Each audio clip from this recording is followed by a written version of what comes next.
Lots of schools are very good at sorting out their ethos, and they understand what is meant by Christian content and where that appears in the curriculum.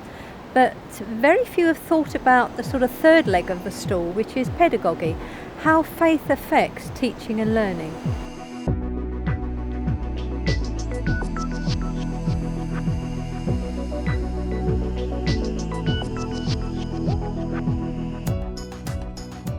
What we're going to see today is a history lesson, and Natalie Selby has come in to teach the lesson, and you'll also see the teacher, Debbie Mobley, responding to it.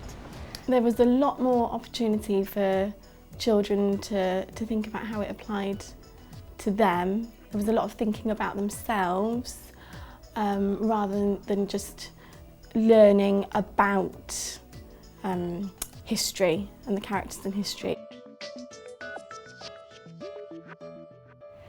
What if learning does not expect people to have some deep theological background or knowledge of the Christian faith? It's an approach that people are taken through step by step. It provides a generic bank of strategies you can use in the classroom to engage children. Pond5.com. We're going to talk about Tudors today, and we're thinking about history. There are different times in history. Some times are really exciting, sometimes are really changing times, or they're peaceful times, sometimes they're really sad. The lesson was mainly about looking at quality and quantity of time and how people can experience it in different ways. It was a history lesson looking at Tudor period, and we were looking at an example of two children that experienced the same period of history but would have experienced it in different ways because of circumstances. Okay. We're going to now read about two children in Tudor times. One girl called Meg and a boy called Thomas. I'm going to bring some paper around for you to have a look at, and when I bring it round I want you just to have a little skim read of the information, okay, and then we're going to read it together. Is that okay? Is everyone all right? It's just a normal lesson, the way you would normally teach it, but it's changing the focus. It's looking for opportunities to put your faith and have an impact on what you teach. I also want to learn to read so that I can read the Bible. My father has his own copy, but I can't read it yet. Yeah, classic example of a rich and poor child in the Tudor period. We're looking at how their lives were different from one another. Often you would just look at that as blank, as in Tudor times they experienced this. We're relating it to our own experience by talking about how their decisions can affect others and how their behaviours have consequences. It's bringing it back to the child. It's having ownership of their own behaviours, really. And so personally, that's how I feel. One of the biggest things was a responsibility for our actions, almost in that way, which you wouldn't normally do. You would just literally teach Tudors as Tudors, and that's it. And you know, you miss an opportunity. I'm going to give you 5 seconds to discuss with your neighbours how a king or queen's decision affected Thomas. Ready? Go!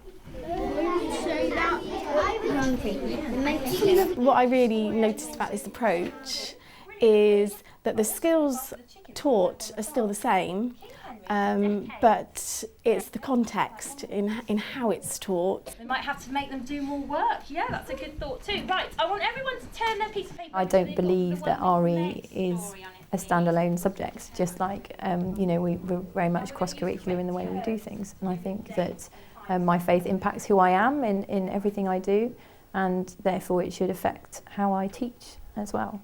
It was a good time, okay, if it was a fun time, like that. Now I'm going to see if you can help me, all right? I'm going to give you a few. Obviously, a lot of the time you would think RE is the lesson to teach the spirituality side, but it's not just in RE, it's cross-curricular. Spirituality can be developed and there can be opportunities for it in any subject. We've got these dates here, 1485, okay, to, let me have a look at my piece of paper, 1603, okay. Now, can anyone tell me how long the Tudors ruled in England.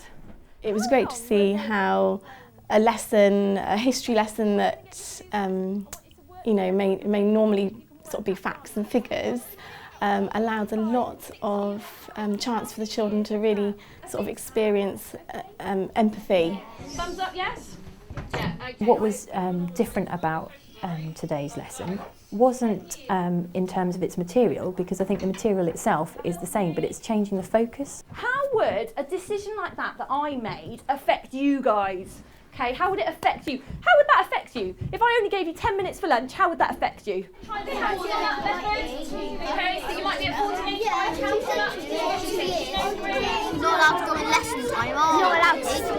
Otherwise we would miss 10 minutes off our lunchtime. That's all we've got. The great thing about this is it's so simple. I was really expecting it to be really difficult. You know, so many times as practitioners we're told to do things in different ways, and here's the latest, you know, way of doing this. Can you try doing it this way, please? And it's sometimes it can be quite draining. But when I looked at it, I was like, I couldn't get over the fact it was so simple. It wasn't rocket science at all, and I just got really excited by it, in the fact that as a classroom practitioner I can share my faith in a way that impacts and impacts my lessons and the way I teach things. Any ideas what it could be? Yes. Well, hey, decade. Okay, so 10 centimetres, okay, represents 10 years in history, which we also know as a decade. What sort of time do we live in, do you think? If children in history looked back at the time that you spent as children, how would they describe the time that you spent? What I found interesting was particularly when they had to think about how people in the future might think about how the current children, their experience, and how people would sort of think about their time in history. Letting the children see how they can be challenged through what's happened in the past, and also how they can affect history themselves, the period of time that we're living in now. You know, in the future that will be history. Right, your challenge starts now. Go guys, come on, let's see how well we can do. Let's see if we can do it. Keep it up, nice teamwork there, well done. Oh, we got one already. Okay, just listen to this piece of music. Right.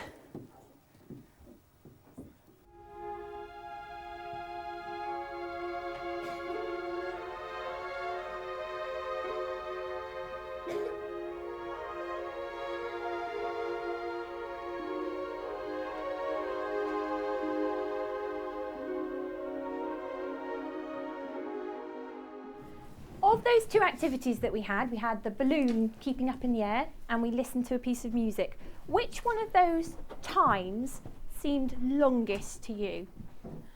I thought the introduction was great. It engaged the children straight away, and that wouldn't have been something that I would have thought of myself, using the balloon activity and the music activity. I thought that was really good. It allowed the children to be engaged immediately. What we've seen is a history lesson, a standard history lesson on the Tudors, where we learnt some historical vocabulary about decades and centuries. But it was underpinned by certain ideas. We saw that the poor, their voice was heard in Meg's story. The children were given the chance to empathise with the personal stories of Meg and Thomas. There was an emphasis on consequences of actions, and it was linked to children's experience. And they were also introduced to an idea that time has quality. History is not just one event after the other, that people experience it differently. And they were given time to reflect on that. It's about how we teach, the pedagogy. It's providing the framework for the content, and it's what allows the content to fly.